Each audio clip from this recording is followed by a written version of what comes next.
Halo semuanya, selamat datang di channel Auto Driver. Porsche Macan, SUV kedua Porsche setelah Cayenne, dan ini lebih compact serta lebih asik untuk dikendarai, lebih sporty juga rasanya. Dan mobil ini sudah ada di dunia sejak tahun 2014, tapi sekarang mereka mengadakan perubahan atau istilahnya facelift. Dan sekarang kami sudah mendapatkan unit ini untuk dites seminggu penuh, sehingga kami bisa membuat review yang proper mengenai mobil ini. Pertama, apa saja perubahannya di 2020 serta bagaimana rasa berkendaranya.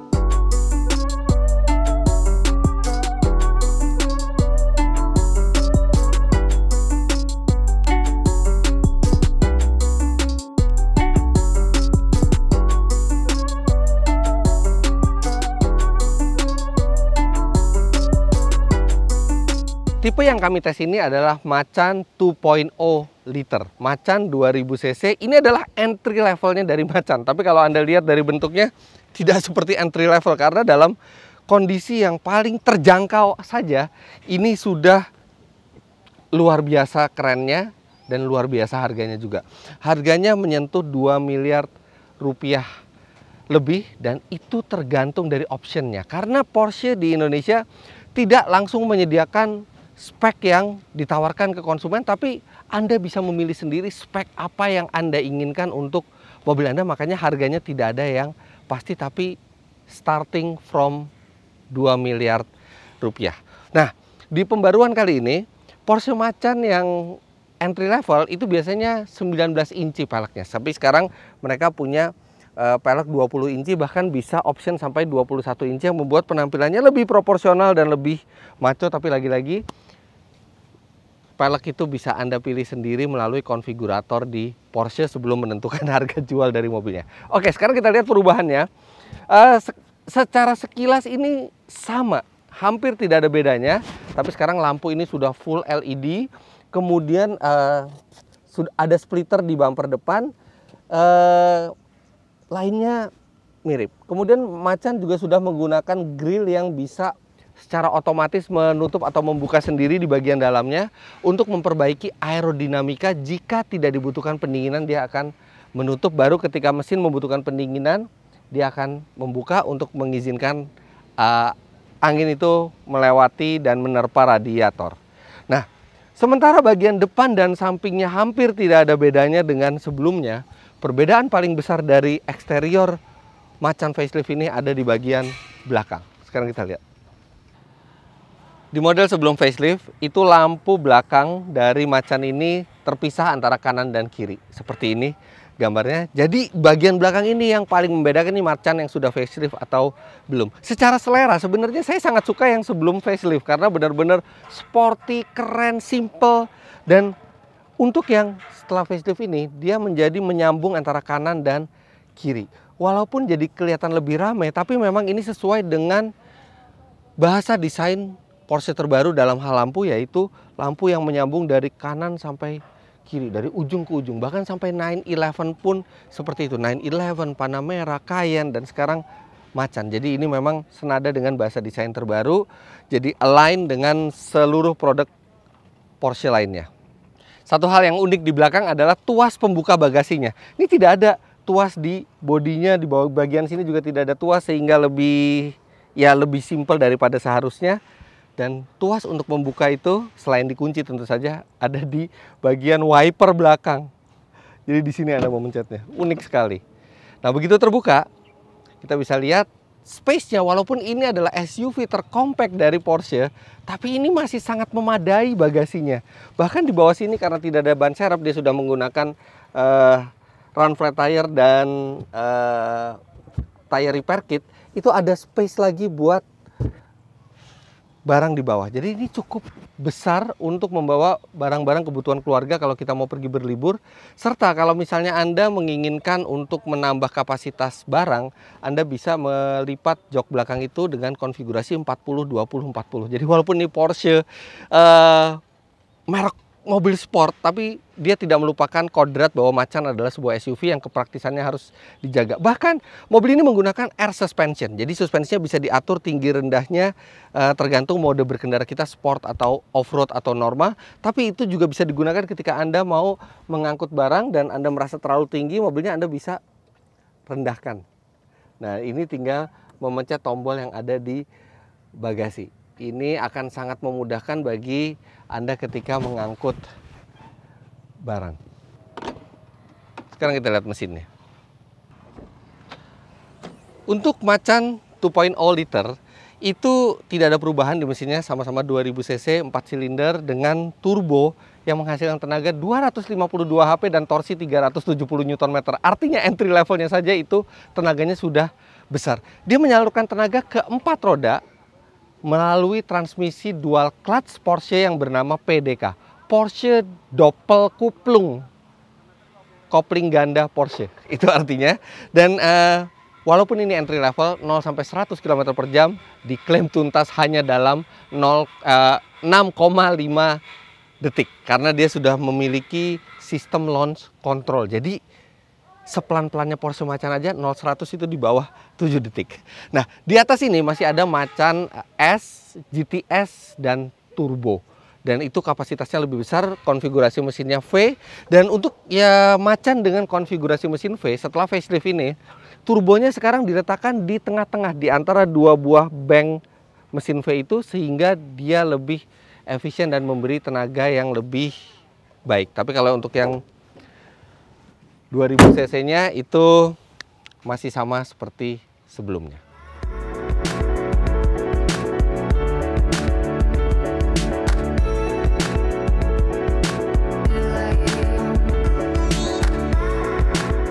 Oke, ini adalah review bagi Anda yang menjadi temannya pemilik Porsche Macan. Karena kalau pemilik Porsche Macan pasti duduknya di depan, dan kemungkinan kalau Anda temannya, Anda duduk di sini. Oke. Jadi ada berita buruk dan berita baiknya ketika duduk di belakang dari Porsche Macan. Berita buruknya, ini space di kaki dan kepala ini sangat terbatas. Saya tingginya 177 cm. Oke, masih ada space sedikit, tapi nggak leluasa di belakang. Apalagi channel di tengah ini juga sangat besar. Sehingga praktis sebenarnya mobil ini hanya layak untuk ditumpangi 4 orang. Tapi berita baiknya, suasananya cukup menyenangkan di belakang. Pertama, ini bangkunya ini lumayan empuk. Kemudian dia memang agak tegak, tapi paha Anda itu tersangga dengan baik. Dan disediakan juga 2 buah USB slot di belakang. Serta AC juga Anda bisa mengatur temperaturnya sendiri untuk penumpang belakang. Serta masih ada armrest di belakang. Dan yang paling menyenangkan suasana ketika kita duduk di belakang atau bahkan depan adalah hadirnya panoramic roof yang bukaannya juga bisa sangat lebar. Ini adalah optional, tapi saya rasa harus Anda beli optional ini karena ini membuat kabin Macan yang agak sempit menjadi auranya lebih lega dan lebih terang. Satu lagi, karena ini konfigurasi pelipatan bangkunya itu 40 20 40. Jadi yang tengah ini bisa Anda lipat kalau mau mengambil sesuatu dari bagasi.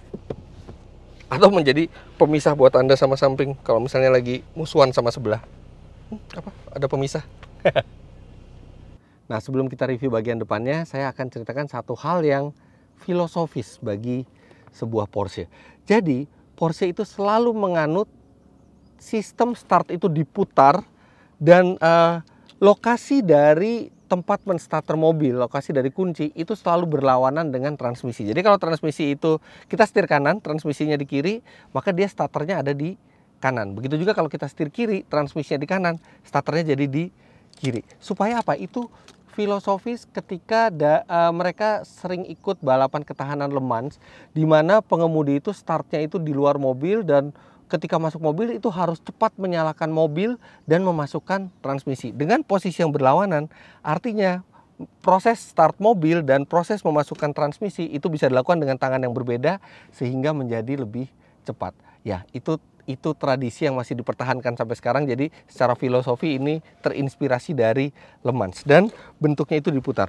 Kalau di model yang standar itu kunci yang keren ini itu dimasukkan ke satu slot dan kemudian kuncinya putar. Tapi sekarang ini adalah option smart keyless entry dari Porsche yang ada di mobil tes ini. Kita tinggal perlu kantungi saja kan kuncinya. Tapi ketika kita starter, kita tetap mendapatkan tuas yang seperti kunci juga. Jadi tetap sama kepuasannya ketika menstarter Porsche ini. Bedanya kita nggak perlu colok dan lepas lagi, dia selalu ada di sini. Sekarang kita lihat bagian depannya. Saya selalu suka desain dari interior Porsche Macan, dan setelah facelift ini menjadi lebih keren lagi. Oke, instrumen di tengah memang masih mirip dengan sebelumnya, tapi infotainment yang di tengah sekarang menggunakan Porsche Communication Management 5.0, dan ini tampilannya keren banget. Ini sudah halus, resolusinya juga sangat berkelas tampilannya, dan dia menggunakan layar 10,9 inci yang kelihatannya menyatu dengan semuanya, serta sudah bisa Apple CarPlay. Sehingga bagi Anda yang punya iPhone, itu akan sangat enak untuk melakukan sambungan koneksi gadget Anda ke sistem multimedia baru ini. Tapi sayangnya entah mengapa sistem multimedia baru ini sangat merefleksikan bayangan. Jadi saya aja bisa ngaca di sini. Jadi ketika di hari yang sangat terang, itu beberapa informasi dari sini itu agak sulit terbaca karena refleksi. Tapi anyway, kalau malam, wah, ini keren sekali tampilannya, serta setir sekarang sudah memiliki tombol Sport Response Button. Sebenarnya ini adalah tombol untuk mengatur mode berkendara. Nah, ini asik sekali ya, mode berkendara benar-benar di stylenya itu dari setir, jadi bukan di konsol sini. Dan dia ada satu tombol yang bernama Sport Response Button, yang itu selalu saya bilang di semua review Porsche bahwa Sport Response Button adalah tombol yang harusnya ada di semua mobil. Kenapa begitu? Nanti saya akan tunjukkan pada saat saya mengemudikan mobil ini. Tapi ini adalah tombol ajaib Sport Response Button. Nah, berbicara tombol, saya sangat suka juga dengan konsol tengah dari Porsche Macan. Bahkan di Porsche lainnya ini konsol tengahnya ini didedikasikan untuk tombol. Jadi agak anti mainstream, agak beda dengan kecenderungan mobil sekarang itu yang dia lebih banyak tombol-tombol itu dikumpulkan di layar, jadi semua fungsi di layar, yang kadang-kadang agak membingungkan. Ini benar-benar kalau Porsche semuanya justru taruh di luar, yang membuat kita lebih mudah dan terasa lebih keren seperti kokpit pesawat. Ini auranya nice, dan posisi duduk, wow, ini bahkan bukan SUV terbaik yang saya coba dalam hal posisi duduk, tapi ini juga mengalahkan banyak mobil lainnya. Bahkan ada mobil sport juga yang posisi mengemudinya tidak seergonomis Porsche Macan ini. Pengaturannya secara elektrik, tapi ini benar-benar rendah. Dan Anda serasa seperti mengemudikan 911, cuman tinggi. Ini enak sekali posisi berkendaranya. Kemudian tombol-tombolnya dan materialnya juga berkualitas, tapi saya tidak bisa komentar banyak tentang material di mobil ini karena sekali lagi material itu tergantung dari option yang Anda pilih. Anda bisa pilih kulit, Anda bisa pilih fabric, Anda bisa pilih suede. Jadi semua itu tergantung optional yang Anda pilih. Nah, mobil tes kami sudah menggunakan optional chrono juga ini. Jadi ada jam di sini, jam yang keren banget. Dan ketika Anda aktifkan stopwatch di sini, dia bisa berubah menjadi stopwatch tampilannya. Serta Anda bisa menghitung lap time juga ketika Anda mau track day dengan mobil ini. Lainnya nggak ada komplain. Ini kabin yang sangat menyenangkan. Dan sekarang kita langsung berjalan untuk merasakan apakah Porsche Macan yang paling entry level ini masih asik juga untuk dikemudikan. Karena secara teknis tidak ada yang berubah dari sebelumnya, maka rasa pengendaraan Macan terbaru ini masih sama, yang mana itu tetap merupakan berita baik. Ya, mobil ini terasa seperti sports car.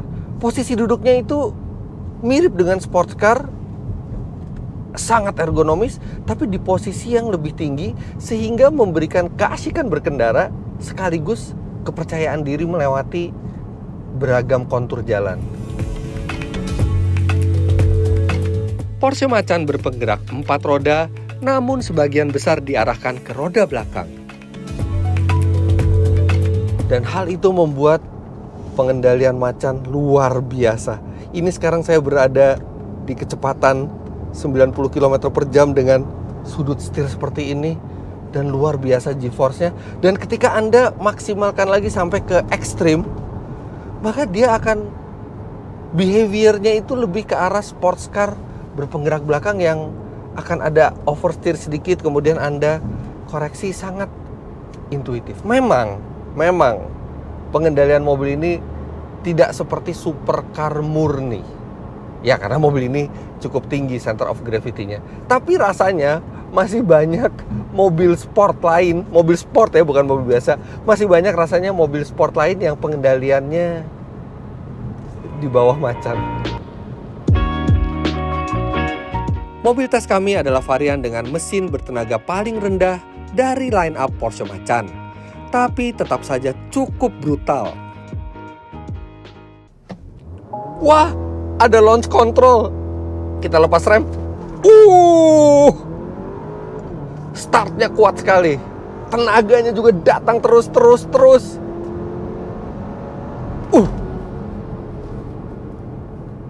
Dan launch controlnya itu sangat mudah ya, selama kita berada di mode Sport Plus.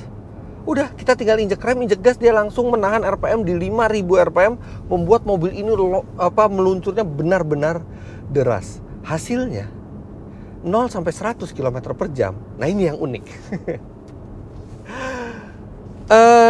Klaimnya Porsche adalah 6,5 detik. Tapi selalu kami dapatkan di semua model Porsche, klaim yang dilakukan Porsche itu lebih lambat dibandingkan aktualnya. Kebalikan sama kebanyakan merek lain yang biasanya klaimnya itu lebih cepat dibandingkan aktualnya. Jadi Porsche mengklaim 0 sampai 100 km per jam dalam 6,5 detik. Dan hasil yang kami dapatkan di Indonesia adalah 6,4 detik. Jadi Anda bisa selalu percaya dengan klaim akselerasi dari Porsche.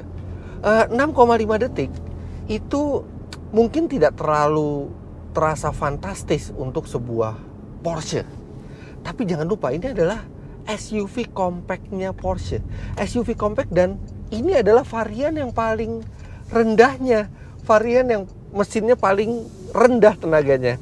Kalau misalnya Anda masih kurang puas, ada varian lain, ada Macan S, ada Macan GTS, ada Macan Turbo yang tenaganya bahkan bisa di atas 400 HP. Nah, ini Anda bisa lihat nih, tenaga dari varian Macan yang lebih tinggi lagi beserta angka 0 sampai 100 km per jamnya.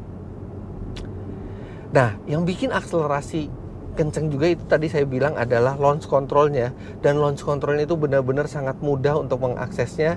Tidak perlu mengaktifkan di multimedianya atau mencari tombol. Cukup masukkan ke sport mode, injak rem dan gas, beres semua. Tapi sayang, kalau kita berbicara akselerasi, ada satu yang disayangkan dari mobil ini, yaitu adalah suaranya. Suara knalpot standarnya nyaris tidak terdengar. Tidak ada suara yang menggairahkan kalbu. Anda harus memasang option atau membeli option Sport Exhaust Package, dan itu harganya mahal. Karena kalau knalpot yang standar itu peredaman suaranya terlalu berlebihan untuk sebuah Porsche. Jadi ya kurang. Jadi Anda kalau beli Macan harus pakai option yang Sport Exhaust. Nah, berkaitan dengan akselerasi, ada satu tombol yang saya sangat suka di Porsche Macan ini, yang sebelumnya sudah ada di 911, ada di Cayman, Boxster, tapi sekarang akhirnya hadir di Macan, yaitu tombol Sport Response Button. Jadi oke, Anda bisa memilih mode berkendara sesuai keinginan. Anda juga bisa mengatur segala macam mode suspensi semua di sini. Tapi ada satu tombol yang namanya Sport Response Button, yang ketika Anda pencet, dalam sekejap mobil menjadi siap siaga di mode terganasnya untuk akselerasi maksimal. Jadi Anda tidak perlu pusing lagi kalau misalnya lagi Anda di jalan, tiba-tiba ada yang nantang Anda, atau tiba-tiba lagi ada setan lewat aja dan Anda pengen tiba-tiba berkendara agresif dan ngebut, sedangkan Anda lagi berada di mode yang comfort, yang RPM-nya rendah. Gampang, tinggal pencet Sport Response Button, langsung naik RPM-nya, dan seketika Anda tinggal injak gas. Ketika Anda sudah selesai menyalurkan kegilaan Anda itu, Anda tinggal pencet lagi dan dia akan kembali normal. Santai lagi Anda berjalan. Nah, terus apa yang terjadi ketika lagi Anda santai berjalan, tiba-tiba ada yang hasrat untuk mengebut lagi, tinggal pencet lagi sport response button, injak gas, wuhuhu, nggak pakai lama. Makanya saya bilang, ini tombol sport response button itu sebenarnya adalah tombol yang sangat sederhana. Dia men-shortcut semuanya dan memasukkan mobil dalam kondisi yang paling ready untuk akselerasi maksimal. Tapi konsep yang sederhana itu ternyata sangat menyenangkan dan sangat berguna. Saya rasa tombol sport response button ini harusnya ada di semua mobil sport, atau bahkan di semua mobil yang punya mode berkendara ada tombol sport response button yang bisa langsung menyiagakan mobil. Bahkan yang punya ide ini mestinya dapat hadiah Nobel nih. Tentu saja orang yang membeli mobil ini tidak mengharapkan konsumsi BBM yang baik, tapi kami tetap melakukan pengukuran. Dan hasilnya sebagai berikut. Untuk rute dalam kota ya, dengan pelan seperti ini, kecepatan rata-rata 22 km per jam melewati kemacetan, mobil ini mencatat 7,6 km per liter. Sedangkan untuk di rute tol dengan kecepatan rata-rata antara 90 sampai 100 km per jam, mobil ini mencatat 13,7 km per liter. Ya, bukan angka yang sangat boros juga, tapi tidak bisa dikatakan hemat. Satu yang akan membuat Anda tenggelam dalam keasikan berkendara adalah suasana kabinnya, atau lebih tepat kami sebut sebagai kokpit. Suasana kokpitnya itu bikin Anda merasa keren. Lihat ini, tombol-tombol fisik yang berpadu juga dengan tombol-tombol digital di dalam sistem multimedianya, kemudian instrumen analog berpadu dengan instrumen digital, dan semuanya itu dibuat dengan tata letak serta desain yang indah serta driver oriented, membuat setiap kali Anda menyetir mobil ini tuh serasa pilot pesawat tempur yang sedang menjalankan misi. Kalau Anda malam-malam di rumah lagi suntuk, lagi penat pikiran, ambil kunci Porsche, keluarkan macan, dan berjalanlah santai di jalan tol sambil menikmati keindahan kokpitnya. Dengarkan dentuman bass dari lagu favorit Anda di sistem audio yang premium ini, dan Anda akan tersenyum sepanjang malam. Meski begitu, ada beberapa hal yang kami kurang suka dari Macan. Yang pertama itu tuas transmisinya. Rasanya untuk mobil seharga di atas 2 miliar rupiah, apalagi menyandang nama Porsche, mestinya memakai teknologi terkini, yaitu transmisi yang bentuknya joystick. Ini terasa agak old school. Kemudian yang lebih kami tidak suka dari tuas transmisinya adalah ketika masuk ke mode manual di tuas transmisinya itu, kalau normalnya mobil sport atau mobil yang sporty itu kalau shift up itu ke belakang, kalau shift down itu ke depan sesuai dengan G-force yang dihasilkan mobil ketika kita melakukan aksi tersebut. Nah, cuman ini kebalik, kalau shift up itu ke depan, shift down itu ke belakang. Jadi kurang sporty rasanya tuas transmisinya. Saya lebih memilih untuk memakai pedal shiftnya. Kemudian hal berikutnya yang kami kurang suka dari mobil ini adalah di sini semua tombol itu bagus dan berkelas, tapi tombol reset trip meter ini kami rasa bentuknya agak kuno dengan warna putih pudar kekuningan yang nggak senada dengan tombol-tombol lainnya, dan sayangnya itu langsung terlihat di depan mata. Kemudian mobil ini memang memiliki konsep Anda meracik sendiri spesifikasi mobilnya. Tapi artinya pemesanannya jadi agak lama, bisa sampai 6 bulan untuk membuat Porsche Macan sesuai spesifikasi yang Anda inginkan. Kalau Anda mau cepat, Anda harus ambil yang ready stock, dan ready stock belum tentu sesuai dengan keinginan Anda dan membuat Anda berpikir, aduh sayang ya kalau ready stock, padahal sebenarnya saya bisa ngatur spek dari Macan ini sendiri. Jadi ya itu, Anda harus agak bersabar untuk mendapatkan mobil ini. Lantas tentu saja hal berikutnya adalah harga. Jadi mobil ini harganya memang tidak secara resmi dikeluarkan harganya karena tergantung spek, tapi spek yang seperti kami pakai ini mungkin itu berada di kisaran 2,3 hingga 2,4 miliar rupiah. Dengan uang yang sama, Anda bisa mendapatkan SUV yang besar seperti BMW X7. Tinggal tambah sedikit lagi. Kemudian tinggal tambah sedikit lagi, Anda juga bisa mendapatkan SUV yang lebih kencang seperti Maserati Levante. Jadi memang harga mobil ini tinggi. Ya, senada dengan emblem yang diusungnya, Porsche. Meski begitu, tidak bisa dipungkiri kalau Macan adalah salah satu karya hebat dari Porsche.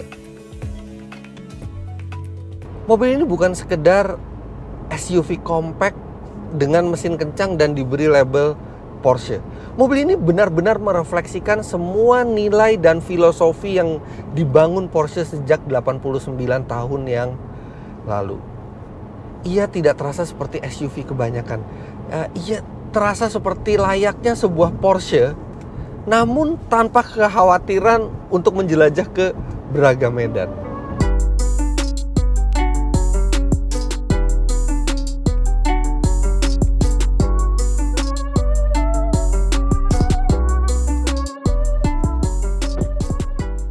Jadi pendek kata, ini SUV atau mobil sport?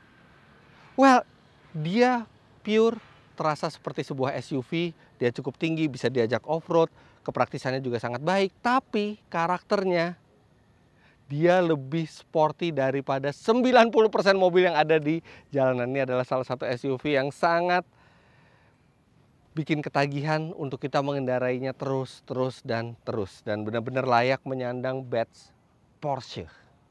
Jadi begitulah hasil review kami terhadap Porsche Macan terbaru ini. Jangan lupa Anda klik like bila menyukai video ini, komentar di bawah, dan subscribe ke channel Autodriver jika Anda belum. Main-main ke web kami di www.autodriver.com serta download aplikasi kami Autodriver di Google Play Store. Terima kasih banyak Anda sudah menyaksikan. Sampai jumpa di video kami selanjutnya. Bye-bye.